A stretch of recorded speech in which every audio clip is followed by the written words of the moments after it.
Donc je voudrais d'abord dire merci à tout le monde, merci à notre général Sékou Jamal Pendessa. Et ensuite, je voudrais réaffirmer la ferme volonté et la détermination la plus absolue du syndicat des professionnels de la presse de Guinée à user de l'ensemble des procédés qu'il faut pour défendre la liberté de la presse dans notre pays. Aujourd'hui, une liberté qui est confisquée par ceux qui ont la responsabilité de la protéger et même de la promouvoir, en complicité avec certains. Mais le moment viendra pour, n'est-ce pas, montrer à la face du monde qui sont ces complices-là. On a entendu une certaine opinion dire, et d'ailleurs même ce qui a été repris par le communiqué laconique du gouvernement, qu'en réalité c'est juste trois petits médias qui ont été, dont les licences ont été retirées. Pour nous, ceux qui disent cela, et surtout cette réaction du gouvernement, montre clairement sa mauvaise foi par rapport aujourd'hui à l'importance que représentent les médias qui sont victimes de l'arbitraire pour les populations guinéennes en termes, n'est-ce pas, de l'accès à l'information. Et l'autre chose aussi, dans le même communiqué du gouvernement, on a dit qu'en réalité, ce qui a amené les autorités à procéder au retrait de ces licences, c'est parce qu'on s'est rendu compte que dans certaines émissions, des propos ont été tenus qui portent atteinte à la dignité de certains dirigeants du pays, mais aussi qui compromettent de façon dangereuse la paix et l'unité nationale. Ce qui est totalement faux. Ce sont des contre-vérités.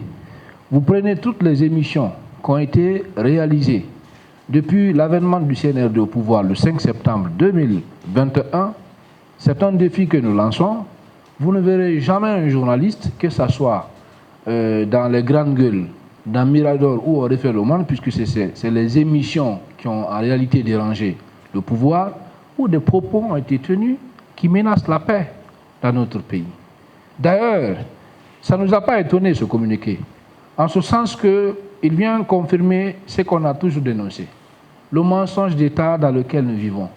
On nous a fait croire ici qu'on a brouillé les radios, au-delà même d'abord sur le brouillage, on a dit que l'État n'était pas au courant, que le gouvernement n'est pas au courant. Personne donc n'est responsable. Et ensuite, on a procédé au retrait des chaînes Espace TV et Dioma, des bouquets Canal+, et StarTime, et on a motivé cela par des raisons de sécurité nationale. Mais vous avez vu après ce que le Premier ministre a dit, et ce qu'il a dit pour démentir ce mensonge d'État qui nous a fait croire que c'est parce que la paix était menacée qu'on a retiré Espace, Dioma, des bouquets, Canal, en disant tout simplement que c'est le président de la transition qui serait dessus de certains, je dis bien de certains, patrons de presse et pour qui il fait beaucoup de choses. Nous, vraiment, à un moment donné, on a envie de savoir qui sont ces journalistes ou ces patrons pour qui le président fait beaucoup de choses. Ça, ce n'est pas important. Mais ce qui est grave dans ces propos du Premier ministre, ce qui est très grave et dangereux, c'est qu'on nous a fait comprendre en réalité qu'à cause d'une seule personne, c'est-à-dire du président de la République, de la transition, à cause de son humeur, à cause de sa déception vis-à-vis de quelques journalistes, qu'on peut priver plus de 10 millions de Guinéens au droit à l'accès à l'information. Vous imaginez jusqu'où nous sommes allés dans ce pays. Ça veut dire que demain, on se lèvera aussi pour dire qu'on va vous couper l'air, parce que tout simplement au palais, le président est fâché et peut-être contre un étalagiste, ou bien Ganana qui est vendeuse du piment au marché, ou M. Diallo qui est vendeur du pain dans le quartier.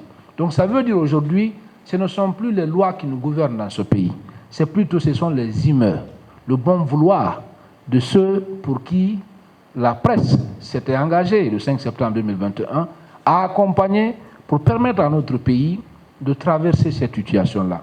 Nous, au SPPG, on a toujours dit, le secrétaire général, Sékou Jamal Pendessa, a toujours réitéré notre disponibilité à accompagner la transition.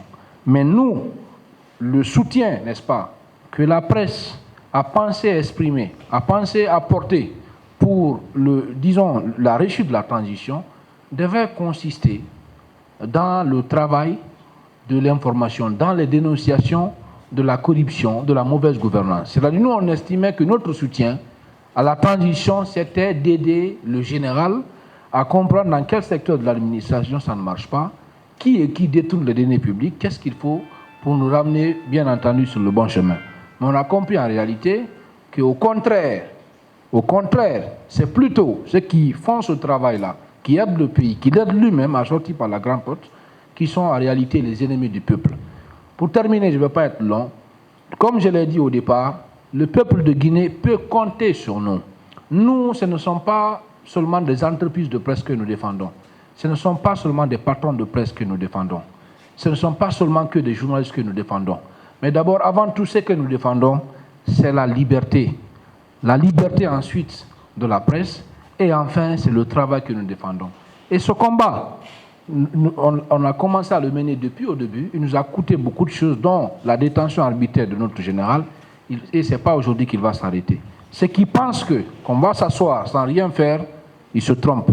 Et les jours à venir, bien entendu, vont édifier chacun là-dessus. Je vous remercie.